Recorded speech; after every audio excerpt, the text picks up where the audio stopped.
इतिहास में बहुत से नाम हैं, लेकिन एक नाम ऐसा है जो सोने के अक्षरों में लिखा गया है। सिकंदर, एक ऐसा योद्धा जिसका सपना था पूरी दुनिया को अपने कदमों में झुकाना। और कमाल की बात यह है कि उसने ये सपना लगभग पूरा भी कर लिया था, लेकिन उसकी जो सबसे बड़ी जीत होनी थी वो अधूरी रह गई। तो चलिए आज सिकंदर के उसी अधूरे सपने की कहानी में चलते हैं, उसके रहस्यमयी भारत अभियान को समझते हैं।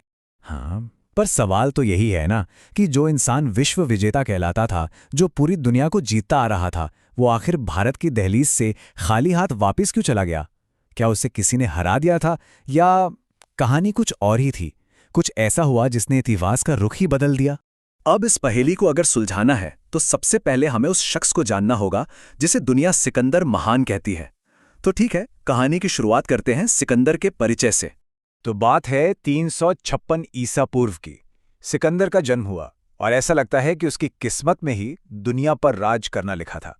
देखिए, उसके पिता थे फिलिप, मकदूनिया के एक बहुत ही शक्तिशाली राजा। लेकिन एक बहुत बड़ा मोड़ तब आया जब सिकंदर सिर्फ 20 साल का था। उसके पिता की हत्या कर दी गई और बस उसी वक्त इस नौजवान के कंधों पर एक बहुत बड़े साम्राज्य की पूरी जिम्मेदारी आ गई। लेकिन एक मिनट, सिकंदर सिर्फ एक योद्धा नहीं था, बिल्कुल नहीं। उसकी असली ताकत, उसकी सबसे बड़ी ताकत थी उसका दिमाग। और जानते हैं इस दिमाग को किसने तराशा था? उस दौर के सबसे बड़े दार्शनिक अरस्तू ने। जरा सोचिए, एक तरफ तो तलवार की धार और दूसरी तरफ ज्ञान का अथाह सागर। बस इसी कॉम्बिनेशन ने सिकंदर को सिकंदर महान बनाया। तो फिर इसी ज्ञान और अपनी बेमिसाल फौजी ताकत के साथ सिकंदर ने अपनी नजरें घुमाईं और उन्हें टिका दिया दुनिया के सबसे अमीर और सबसे रहस्यमयी देश पर, भारत। और बस यहीं से शुरू होता है उसका सबसे बड़ा और उसका आखिरी अभियान। साल था 326 ईसा पूर्व। सिकंदर की वो सेना जिसे कोई हरा नहीं सका था, जिसे अजय माना जाता था, उसने भारत की धरती पर अपने कदम रखे। और ये सिर्फ एक हमला नहीं था, ये दो बिल्कुल अलग दुनियाओं का टकराव था। एक ऐसा टकराव जो इतिहास को हमेशा हमेशा के लिए बदलने वाला था। और देखिए, सिकंदर अकेला भी नहीं था। जमीन पर उसकी सेना की कमान कौन संभाल रहा था? उसका सबसे वफादार सेनापति सेल्यूकस निकेटर। और सिंधु नदी के पानी पर उसके जहाजों को लीड कर रहा था नियार्कस।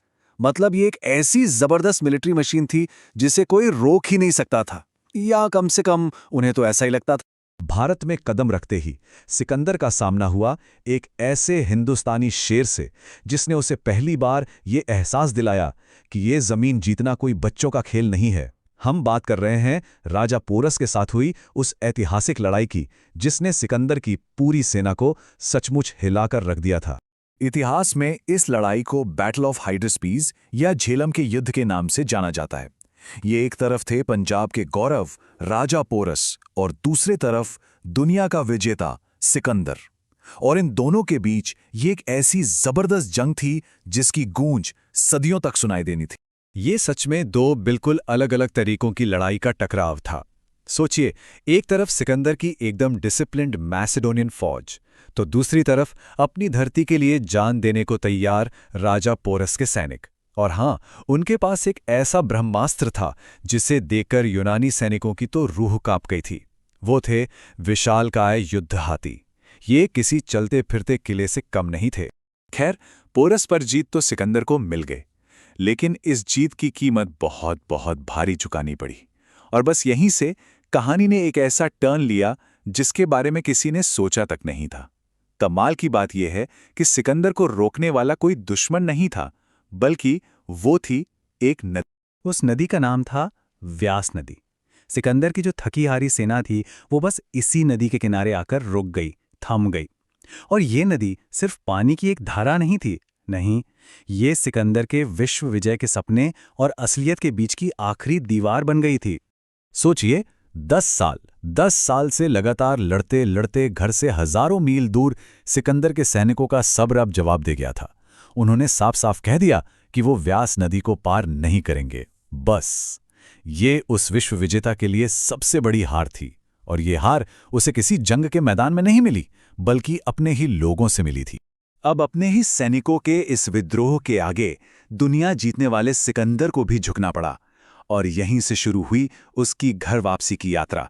एक ऐसी यात्रा जो उसकी आखिरी यात्रा साबित हुई। 325 ईसा पूर्व सिकंदर ने भारत से वापसी का वो मुश्किल जमीनी रास्ता चुना, लेकिन शायद किस्मत को कुछ और ही मंजूर था। वो कभी अपने वतन, अपनी मातृभूमि वापस पहुंच ही नहीं पाया। ठीक 2 साल बाद 323 ईसा पूर्व में बेबीलोन शहर में इस महान विजेता की बड़ी ही रहस्यमयी परिस्थितियों में मौत हो गई। और क्या कोई अंदाजा लगा सकता है कि उस वक्त उसकी उम्र क्या थी? सिर्फ 33 साल। सोचिए, सिर्फ 33 साल। एक ऐसी उम्र जिसमें ज्यादातर लोग तो अपनी जिंदगी सही से शुरू भी नहीं कर पाते। उस उम्र में सिकंदर ने पूरी दुनिया का इतिहास लिख डाला था। तो सिकंदर तो चला गया, लेकिन जाते जाते भारत की धरती पर अपनी एक निशानी जरूर छोड़ गया। उसका एक बहुत ही प्यारा घोड़ा था जिसका नाम था बुसेफिला।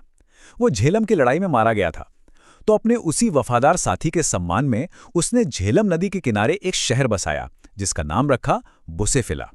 ये शहर आज भी उसकी कहानी कहता है। और ये पूरी कहानी हमें इतिहास के सबसे बड़े सवाल पर लाकर छोड़ देती है। क्या होता अगर? जरा सोचिए, अगर उस दिन सिकंदर की सेना ने वो व्यास नदी पार कर ली होती तो क्या होता? अगर उनका सामना मगध के नंद साम्राज्य की उस विशाल सेना से होता तब क्या होता? क्या आज भारत का और शायद पूरी दुनिया का इतिहास कुछ और होता? ये एक ऐसा सवाल है जिसका जवाब शायद अब हमेशा के लिए इतिहास के पन्नों में ही दफन रहेगा।